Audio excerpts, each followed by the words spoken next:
அன்புள்ள கர்த்தருக்கு அநேக ஸ்தோத்திரங்கள் உண்டாகட்டும்.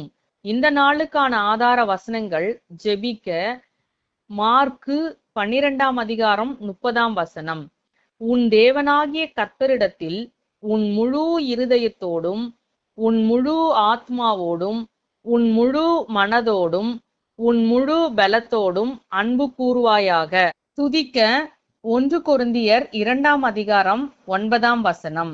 தேவன் தம்மில் அன்பு கூறுகிறவர்களுக்கு ஆயத்தம் பண்ணினவைகளை கண் காணவும் இல்லை, காது கேட்கவும் இல்லை, அவைகள் மனுஷனுடைய இருதயத்தில் தோன்றவும் இல்லை. தேவ பிள்ளைகளாகிய நாம் இந்த நாளில் ஜெபிக்க வேண்டியது, உலக தோற்றத்துக்கு முன் நம்மை முன்குறித்து நம்மை வேறு பிரித்து தம்முடைய சொந்த ஜனமாக மீட்டு கொண்ட நல்ல கர்த்தரிடத்தில் எல்லா நாளும் அன்பு செலுத்தவும், அவருக்கு பிரியமானபடி நாம் வாழவும் கர்த்தர் நம்முடைய இருதயத்தை உருவாக்க வேண்டும் என்று காத்திருந்து ஜெபிக்கலாம்.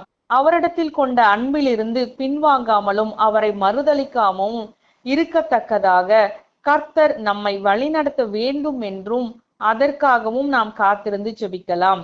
மேலும் நம்முடைய குடும்பத்தில் யாரெல்லாம் கர்த்தரிடத்தில் அன்பு கூறாமல் இருக்கிறார்களோ அவர்களும் கர்த்தருடைய அன்பை புரிந்து கொண்டு அவரை நேசிக்கக்கூடிய நல்ல இருதயத்தை தரும்படிக்கும் இந்த நாளில் நாம் ஜெபிக்கலாம்.